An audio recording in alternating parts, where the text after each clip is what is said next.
नमस्कार. रसस्वादमध्ये आपलं स्वागत आहे. आज आपण बघणार आहोत तांदळाची बिरडी. हा गणपतीचा 11 दिवसाचा नैवेद्यातला एक प्रकार आहे. तो तुम्हाला मी दाखवणार आहे. त्यासाठी लागणारं साहित्य बघूया. 150 ग्राम किसलेला गूळ, 2 मोठे चमचे ओलं खोबरं, 1 छोटा चमचा वेलची पावडर, चवीपुरते मीठ, 1 मोठा चमचा तूप आणि हे तांदळाचं पीठ मीडियम आहे, म्हणजे जास्त जाड नाही जास्त बारीक नाही, असं मीडियम हे तांदळाचं पीठ आहे. 1 वाटी.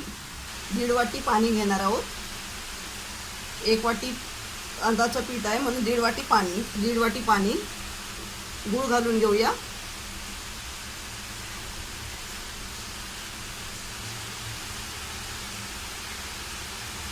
खोबरं, वेलची, चवीपुरतं मीठ, तूप घालूया.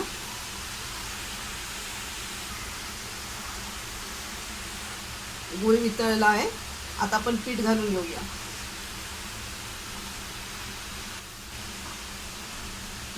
गॅस मंद आचेवरती आहे.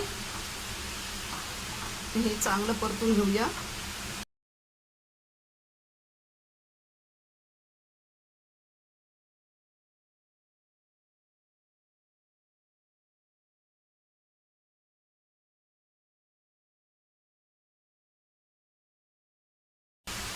पीठ आपलं हे आता पूर्ण झालेलं आहे. मी यामध्ये खोबरं वापरलं आहे. हे चवीसाठी मी वापरलं आहे. तुम्हाला नाही वापरायचं असेल तर तुम्ही नाही वापरलं तरी चालेल. पीठ आता थोडं थंड झालं आहे आणि आपण हे मळून घेऊया.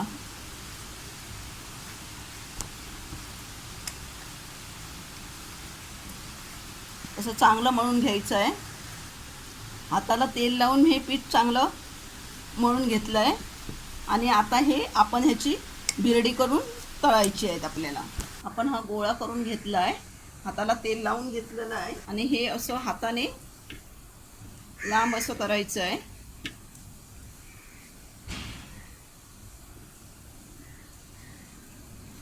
जास्त जाड घ्यायचं नाही, करायचं नाही, जास्त पातळ करायचं नाही.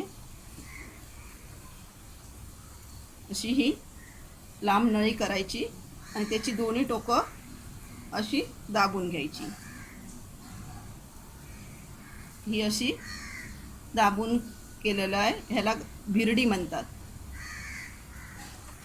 ही बिरडी आपण बाकीची सगळी करून घेऊया. तांदळाची बिरडी आपण करून घेतली आहे आणि ही आता तळून घेऊया. तेल तापलेलं आहे आणि आपण एक एक बिरडी आता सोडून घेऊया आतमध्ये.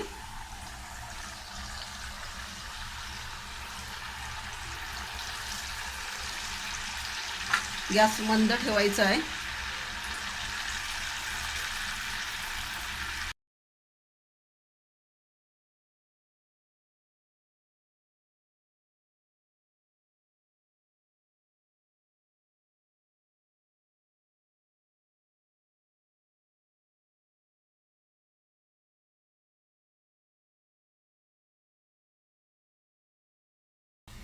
बिरडी चांगली तळून आली आहे. असा गोल्डन कलर यायला पाहिजे.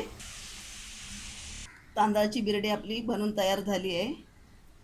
एकदम चविष्ट अशी ही बिरडी झालेली आहे. हा गणपतीच्या 11 दिवसाच्या नैवेद्यातला एक प्रकार मी तुम्हाला दाखवला आहे. साध्या आणि सोप्या पद्धतीत बिरडी तुम्ही करून बघा आणि मला सांगा. हा व्हिडिओ आवडला असेल तर लाईक करा आणि रसस्वादला सबस्क्राईब करा. धन्यवाद.